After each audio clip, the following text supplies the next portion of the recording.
I'm Carly Cornell. And I'm Harvey Cornell, and we are Dragon Phoenix Games. Today we want to introduce you to our cooperative adaptation of Century Spice Road.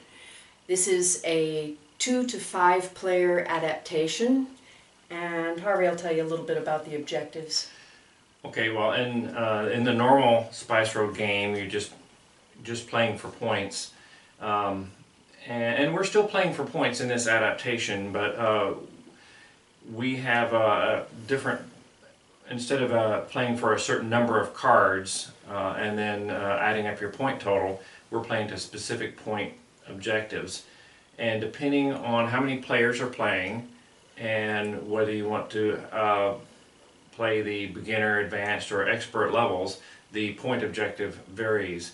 For the 2-player game we're playing, it's somewhere, it's like the 65, I think, is for the advanced. So we would each have to get 65 points. But the kicker is that the cubes are going to be disappearing, and if you don't meet your objective before there's too many cubes taken out of the game, then you won't have any way to meet your objective, so you need to move pretty fast. So Carly's going to explain to you how the timing mechanism works. Right. Oh, you know, it's kind of hot in here. Yeah, I turned up the thermostat. It did get a little warm. Yeah, well, you know, that's a violation of the roommate agreement. I mean, it says in there specifically that it has to be kept at 72 degrees. I know, but 72 is too cold. Well, bring it up at the next roommate agreement meeting. All right, fine. In the meantime, we'll just tolerate the heat.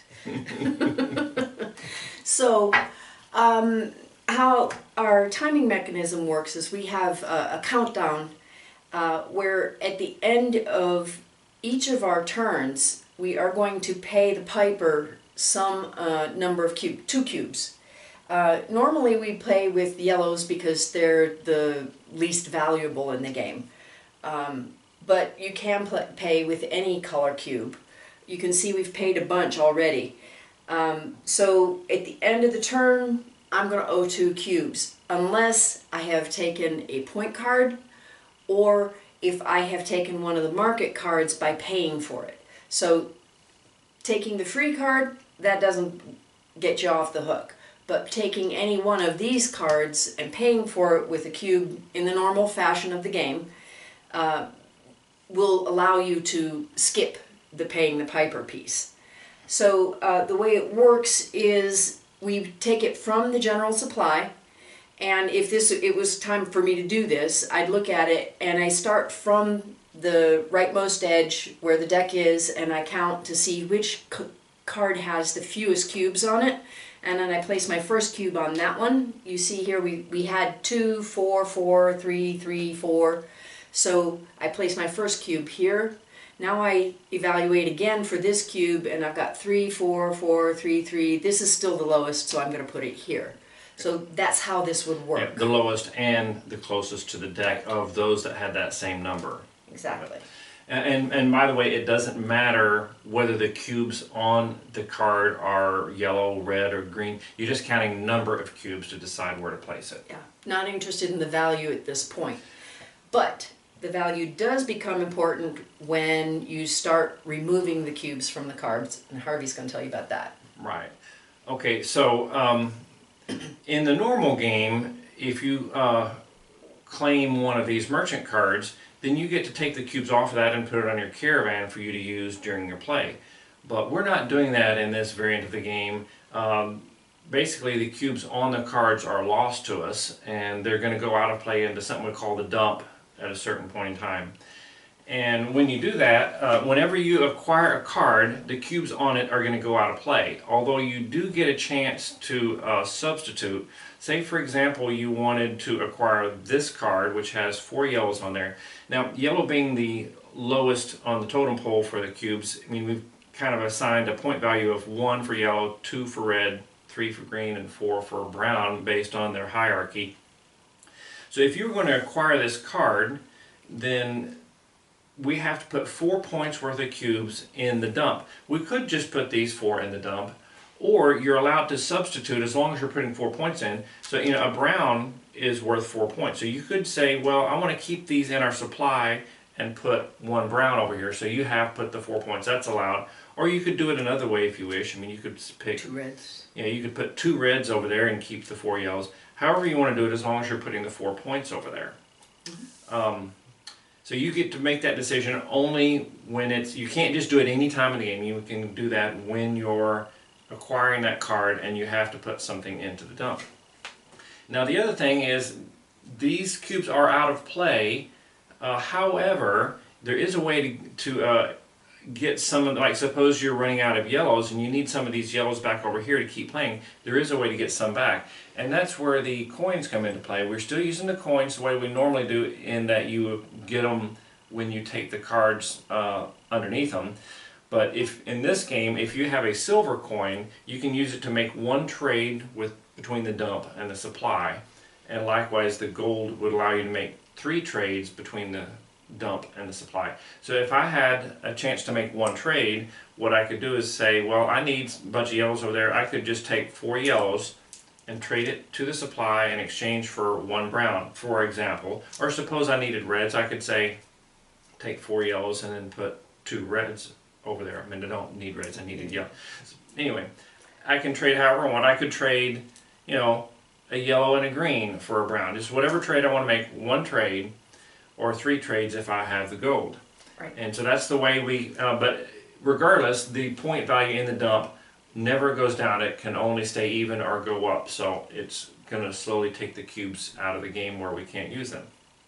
Now, we've been playing a game for a little while, and we want to show you a few turns and some of these concepts in the play. It's Carly's turn, so we'll proceed from here.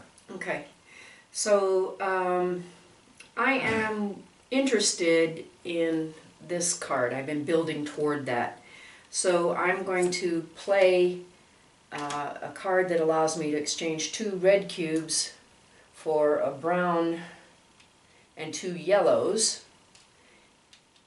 And then because I didn't take a point card or pay for one of the merchant cards, it is time for me to pay the piper, and I can just barely do that this time with the yellows. So I'm going to pay 1 here and then again here, because that's still the lowest one. Right.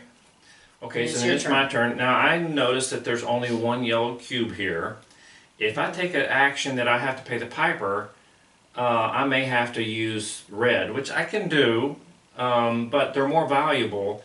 And so a lot of times what we'll do is we'll take an action to get some more yellows back into the supply. I can't go to the dump because I don't have a coin right now. So Do you have any, are you going to exchange any in? no, actually what I was going to do was I was going to use a card that's going to get me 2 reds. Okay. So I think what I'll do is I'll put a little bit back in the supply to try to keep us from having to give up more valuable. That's all right. Okay. I'm going to go ahead and take a card. I need all 3 of my, I'm angling towards this one. I need all 3 of my yellows. I'm just going to go ahead and take this one. Here's what I'm thinking. I'm thinking let's go ahead and pay a higher price one, because I want you to take your card first, because the one I want doesn't have a coin on it and I want it moved down. So the sooner you take yours, the better for me. So let's go ahead and plan on paying the piper with a... So that my action then will be to take 2 reds onto my caravan, which I now have enough to get it, but I have to wait till next turn, and I'm going to have to pay the piper. I'm going to go ahead and use the 1 yellow we've got, and I'll just move up and use a red. It costs a little more, but now if we look at the cards, we have 4, 4, 4, 3, 3, 4. So the rightmost one that is tied for the fewest is this one. And then starting again, now we come over here to this one that has 3, so that's where the 2 cubes would have to go. And back to Carly. And here's the cool thing. Well, actually, I'm ready to take that card, but I'm not going to, because I still want you to take yours first. You're ready to go now? I'm ready to go on my next turn. Then, in that case, no, I'm going to go ahead and do a thing here. I can't afford to buy this card, so I'm just going to do this one. Yeah. So I'll take this card, and then... 4 points have to go into the dump. So I'm going to put a brown. Which gives us 4 and yellows. That gives us 4 yellows, and now I have to pay the piper because I took the free card. But first we have to shift. Shift, shift. New card comes out, and then obviously this one has the fewest, so I'm just gonna put the 2 cubes there. So Right. that's my turn, it's your turn. Okay, now I can claim a card, so this one needs 3 yellows and 2 reds, so I will do that. Just like the regular game. That's the second card I've taken. But I get the gold coin, which I'll deal with in just a moment. And we'll move these down. Oops. Now the card This Carly way. wants is now underneath the silver, which she was looking for. And I could save this till a later point of the game if I wanted, but I think You that might as there's well enough do in it. the dump, I'm going to go ahead and use Yeah, it now. get some of those yellows back. So I could make one exchange. I'll just take 4 yellows for 1 brown. I'll take 1 green and 1 yellow for another brown. And then, well, that Yeah. works out pretty well. I'll just take the red and 2 yellows All right. for another brown. Okay. And so that kind of restocks our supply, Yeah. and that one's used up. We might be thinking whether or not we want to continue to deplete our browns much longer, but Well, yeah, you know, we can't. we'll jump off yeah. that bridge a little later. Something you have So- to keep an eye on. Yeah. So now, is that the end of your turn? Yes. And now, the cool thing is he just took a point card, so he doesn't have Yeah, to pay I the don't piper. have to pay the piper. Plus, I got And- to do that, so that Yeah. restocked us quite a bit. So I'm also going to take a card. I'm going to take that one for 2 yellows, 2 reds, and a couple of browns. And Okay. now, And she I will earn am- a silver coin. and I have 29 points now. How many do you have? Oh, only 19 at this point. Okay. But Yeah. even though she's got this coin, there's really no Not much exchanges that choice. we want to make. I mean, I guess if she wanted to, I mean, it's even allowable to trade in 1 brown and get, you know, suppose we didn't have enough brown, she could go the other way. Yeah. But right now, I'm she just gonna save hold it on for to later use. Yeah. There will be more yellows in there. I'm sure of that. Yes. The yellows do run out the fastest. That tends to be the critical point of Yeah, the game. but look at this. We get to play for a little while. So But- I think that's Yeah, that demonstrates the concepts of our co-operative game. okay. So. So we hope that you would enjoy playing this game. You can visit us at www.dragonphoenixgames.com. And if you'll give us your email address, we'll be happy to provide instructions for this game, plus 7 others that we've got out there that are So far? cooperative adaptations. Got a lot more planned. Exactly. So we hope you enjoyed the game, and thank you very much. Thank you. Bye-bye.